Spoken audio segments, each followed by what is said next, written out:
Bonjour les gueux. Donc une petite vidéo pour vous faire le point sur les institutions de cette 5e République. 5e République est le régime proclamé le 4 octobre 1958 en pleine guerre d'Algérie. Les 3e le savent bien parce qu'ils font leur pays là-dessus. Les autres, vous le saurez bien un petit peu plus tard. Bref, donc ce régime, qui est le régime politique dans lequel nous vivons actuellement, même si actuellement, la crise d'urgence du coronavirus a ébranlé un petit peu le fonctionnement habituel de ce régime politique. Alors, je mets cette crise un petit peu entre parenthèses. On va étudier aujourd'hui comment fonctionne ce régime politique, comment sont organisés les pouvoirs, et on va voir qu'évidemment, ce fonctionnement, il tient compte des valeurs, des principes qui ont été hérités de l'histoire de la France. Et ça, je vous renvoie direct au premier chapitre de MC qu'on a étudié en début d'année. Donc la première chose que je voulais dire sur ce régime politique, quand on voit l'organigramme de cette 5e République, c'est qu'on voit bien, et on voit bien tout de suite, que ce régime politique respecte le principe qui nous vient d'un philosophe des Lumières qui s'appelait Montesquieu, de séparation des trois pouvoirs. On distingue le pouvoir politique, on le divise en trois parties. Le pouvoir législatif, c'est-à-dire le pouvoir de faire les lois. Le pouvoir exécutif, celui d'exécuter les lois, d'appliquer les lois.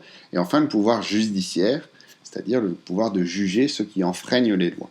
Donc, un rapide coup d'œil là-dessus, sur cet organigramme, on voit bien que le pouvoir législatif revient au Parlement, le pouvoir exécutif revient au président et au gouvernement, et le pouvoir judiciaire revient au juge. Alors on va disséquer un petit peu ces différentes institutions, et ça va nous permettre de comprendre un petit peu finalement le régime politique dans lequel on vit. Alors tout d'abord, ce qui me paraît le plus important au départ, c'est le Parlement. Le Parlement en France, il est composé de 2 chambres, ce qu'on appelle un système bicaméral, ça vient du latin camera pour chambre, donc bicaméral ou bicaméraliste, l'Assemblée nationale d'une part et le Sénat d'autre part.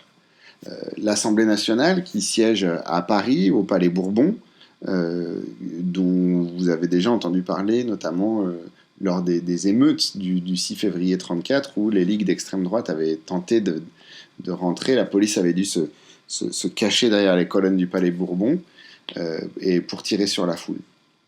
Donc Palais Bourbon, on voit bien qu'il a une façade de temple grec, c'est une référence non cachée à Athènes et à la démocratie, puisque vous savez depuis votre 6e que les Athéniens au 5e siècle avant Jésus-Christ sont les inventeurs de cette démocratie. Donc c'est pas un hasard si notre Assemblée nationale, qui a pour but de voter les lois, par l'intermédiaire de ses membres, qu'on appelle des députés, et qui sont élus tous les 5 ans au suffrage universel, lors d'élections fondamentales, des grands moments de la vie politique qu'on appelle des élections législatives. Donc ça, c'est la première chambre, c'est celle qu'on connaît le mieux, l'Assemblée nationale, avec ses députés. On les connaît mieux parce que nous votons directement pour ces députés, il y a un suffrage universel. Mais la deuxième chambre, c'est la chambre du Sénat, qui siège au Palais du Luxembourg, dont vous voyez la photo. Assez sympa, le palais du Luxembourg, c'est un palais qui a été construit au début du XVIIe siècle par le roi Henri IV pour sa femme, Marie de Médicis, qui s'ennuyait à Paris, c'était une Florentine. Alors je ne reviens pas sur cette histoire de Florence, que ça va nous mettre un peu les nerfs, mais bref, elle vient de Florence, elle était pas contente d'être à Paris, et c'est un mariage évidemment qu'elle n'a pas décidé. Et donc, pour la consoler, on va dire, Henri IV lui a fait construire ce palais du Luxembourg, dans le jardin du Luxembourg, qui était à l'époque beaucoup plus rural, on va dire, qu'aujourd'hui. Donc, les membres du Sénat qui aujourd'hui siègent à l'intérieur de ce palais du Luxembourg sont appelés donc des sénateurs, et eux, ils sont élus pour 9 ans au suffrage universel indirect. C'est-à-dire que c'est des députés, un collège de députés, donc de l'Assemblée nationale, qui élisent à leur tour les membres du Sénat. Et tous les 3 ans, on renouvelle un tiers des sénateurs. Donc ce Parlement est très important parce que c'est eux qui votent les lois. Une loi, pour être votée, doit être soumise aux députés, peu importe qui la propose, j'y reviendrai un petit peu plus tard, acceptée par les députés, puis acceptée par les sénateurs. Deuxième institution, une institution majeure de la Ve République, c'est celle du président de la République. Donc le président de la République, comme vous le savez, il est élu au suffrage universel depuis 1962, c'est-à-dire que en 1958, date de proclamation de la Ve République, le président n'était pas élu au suffrage universel. Il a fallu attendre 1962, soit la fin de la guerre d'Algérie, pour faire passer par référendum la loi qui consiste à faire élire le président de la République au suffrage universel. Et qui en fait d'ailleurs l'élection principale et le plus grand moment de la vie politique des Français. C'est vraiment l'élection par excellence. Donc il est élu pour un mandat de 5 ans depuis 2000. Auparavant, il était élu pour un mandat de 7 ans, un septennat. Et j'y reviendrai, en 2000, on a décidé de changer le mandat du président, de faire passer du septennat au quinquennat, donc 5 ans. Alors le président a tout un tas de pouvoirs. C'est une institution vraiment fondamentale et c'est pour ça qu'on a un régime présidentiel très fort. Tout d'abord, il a certains pouvoirs dans le domaine législatif, c'est-à-dire qu'il peut proposer une loi qui va donc s'appeler un décret présidentiel, et il doit aussi promulguer toutes les lois. Quand une loi a été votée par le Parlement, c'est-à-dire à l'Assemblée nationale et le Sénat, elle doit passer devant le président de la République qui doit la promulguer, c'est-à-dire en quelque sorte la tamponner. Bon, il ne peut pas refuser de le faire, il est obligé de le faire si elle a été acceptée de partout, mais c'est à lui que revient ce droit. Le président, il a aussi, dans le domaine législatif, le droit de consulter le peuple directement par ce qu'on appelle un référendum. Un référendum, on pose une question au peuple, et le peuple doit répondre par oui ou par non, ce qui s'appelle un référendum. Il a aussi un autre pouvoir essentiel, qui le place un petit peu en dessus de l'Assemblée nationale, ça c'était le souhait du général de Gaulle, qui voulait un régime présidentiel fort. Avec consultation du Premier ministre, il a le droit de dissoudre l'Assemblée nationale, c'est-à-dire de la suspendre et d'organiser des nouvelles élections législatives anticipées. Donc s'il pense que l'Assemblée nationale n'est plus représentative de ce que pensent les Français, il peut décider de dissoudre l'Assemblée nationale et on refait des élections législatives pour élire de nouveaux députés. Il a aussi des pouvoirs dans le domaine judiciaire, puisque le président de la République dispose du droit de grâce, c'est-à-dire qu'il a la possibilité de gracier quelqu'un, d'enlever la peine de quelqu'un. Alors c'était souvent utilisé quand, avant 1980, il y avait encore la peine de mort. Ça a été aussi une tradition qui faisait que, au 1er janvier, le président de la République faisait sauter tous les PV qui avaient été mis pendant le mois de décembre. Mais à partir du président Sarkozy, ils ont arrêté de le faire parce qu'ils disaient que, et c'était vrai, qu'en décembre, tout le monde se garait n'importe comment, faisait plein d'infractions au code de la route, parce qu'on savait qu'on allait être grassé au 1er janvier. Mais il a quand même ce droit de grâce qui lui revient. Donc, il a des pouvoirs législatifs, il a aussi des pouvoirs dans le domaine judiciaire, mais c'est surtout le chef du pouvoir exécutif. C'est le président qui dirige l'État, qui applique les lois, et c'est lui qui va vraiment conduire la politique de l'État. Il est le chef des armées, il est le seul à avoir décidé d'utiliser l'arme nucléaire. Vous savez que la France est une grande puissance nucléaire. Enfin, il dispose d'un article, l'article numéro 16 de la Constitution, qui lui donne le droit, légalement, constitutionnellement, de prendre les pleins pouvoirs, des pouvoirs exceptionnels, et donc de suspendre la République pendant un temps duré, si et seulement si le régime est en danger, si la nation est en danger.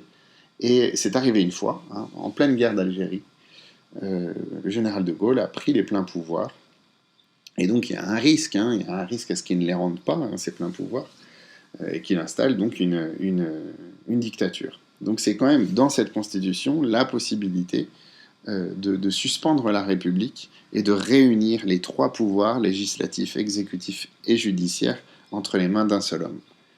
Donc vous voyez bien qu'à travers la figure du président de la République, on a un régime certes républicain, certes avec les 3 pouvoirs séparés, mais malgré tout un pouvoir présidentiel extrêmement fort, qui fait couler beaucoup d'encre, évidemment. Alors le pouvoir exécutif, j'ai dit qu'il revenait au président de la République, mais il est assisté d'un gouvernement. Donc le gouvernement, en fait, c'est l'ensemble des ministres donc ministre de l'Intérieur, un ministre des Finances, un ministre de la Santé, il y a plein de ministres, hein, une équipe, un collège de ministres, qui sont dirigés par le Premier ministre. Et ce Premier ministre est désigné par le président dans le parti majoritaire aux élections législatives. Alors je recommence, c'est un petit coup, il faut le comprendre. C'est-à-dire qu'on organise des élections législatives pour voter pour des députés. Les Français votent pour des députés. À la fin de ces élections, il y a un parti qui l'emporte, un parti politique qui est majoritaire. Et c'est dans ce parti que le président de la République doit choisir celui qui va l'épauler pour diriger le pouvoir exécutif, le Premier ministre. Une fois qu'il a choisi son Premier ministre, le Premier ministre forme une équipe de ministres, donc tous les ministres, différents ministères, et il la soumet au président, qui généralement l'accepte. Il peut refuser s'il veut, mais enfin, au bout d'un temps, il l'accepte, et ça forme ce qu'on appelle le gouvernement. Donc, on voit que le gouvernement, finalement, il est choisi par le haut, parce que si on ne vote pas pour les ministres ne sont pas élus, mais selon les souhaits du bas, d'en bas, puisque si le Premier ministre est choisi dans le parti qui a gagné les élections législatives. Alors, je fais un petit point là-dessus. C'est la raison pour laquelle le mandat du président est passé de 7 ans, avant, à 5 ans. Parce que les députés, ils sont élus tous les 5 ans. Donc en fait, ce qui se passait auparavant, c'est qu'on avait un président qui était élu pour 7 ans, on faisait les élections législatives, puis au bout de 5 ans, on avait des élections législatives, et donc il devait rechoisir, si on changeait de parti majoritaire, il devait rechoisir un Premier ministre. Et les Français étant ce qu'ils sont, généralement ils changent d'avis, donc du coup on avait bien souvent un président de la République qui était obligé de choisir un Premier ministre d'un parti qui n'était pas le sien. Parce qu'en 5 ans, les Français avaient changé d'avis et du coup, ils avaient choisi un parti majoritaire différent. Donc c'est ce qu'on appelle la cohabitation. Il y a eu 3 exemples de cohabitation dans la Ve République. Le premier s'est déroulé entre 1986 et 1988, où il y avait un président de la République du Parti socialiste, donc parti gouvernemental de gauche, François Mitterrand, qui avait été poussé, obligé de choisir un Premier ministre dans le parti qui avait gagné les élections législatives, qui était le RPR, en la personne de Jacques Chirac, donc un Premier ministre de droite. Et une deuxième cohabitation, donc c'était toujours François Mitterrand qui était donc président de la République et du Parti socialiste, et qui avait dû choisir de 1993 à 1995 un Premier ministre d'un autre parti de droite aussi, qui s'appelait Édouard Balladur. Puis enfin, il y a une 3e cohabitation entre 1997 et 2002, donc vous voyez, une longue cohabitation, qui a vu un président de la République de droite, cette fois, en la personne de Jacques Chirac, choisir un Premier ministre du Parti socialiste qui avait gagné les élections législatives, en la personne de Lionel Jospin. Donc je ferme ma parenthèse sur la cohabitation, mais c'est une notion que vous devez connaître. Donc, aujourd'hui, vu que les élections législatives se déroulent généralement 15 jours après les élections présidentielles, tous les 5 ans, a priori, il ne devrait pas y avoir trop de cohabitation, sauf si les Français arrivent à choisir, à changer d'avis, en 15 jours, mais ça semble quand même difficile, même pour nous. Donc, je vous ai mis 3 exemples de ministères. Donc, vous avez d'abord le siège du Premier ministre, qu'on appelle l'hôtel de Matignon. Et on dit souvent à Matignon quand on parle du Premier ministre. Je vous ai mis le ministère de l'Intérieur et également le palais de Bercy, donc le ministère des Finances. Donc, le gouvernement, lui, il a pour rôle d'appliquer les lois, d'exécuter les missions données par le président. Et donc, le président se trouve assisté par les ministres dans toute sa politique. C'est l'équipe de l'exécutif. Et ces ministres ont aussi la possibilité de proposer des lois, auquel cas on va parler de décrets ministériels, par exemple. Le gouvernement peut être, par contre, forcé à démissionner si le Parlement vote ce qu'on appelle une motion de censure. C'est-à-dire que s'il estime que la politique gouvernementale n'est pas la bonne, et donc il y a une opposition entre le Parlement et le gouvernement, vu que la politique gouvernementale n'aurait plus la confiance des élus du peuple, le Premier ministre donc on doit changer de Premier ministre et refaire un gouvernement.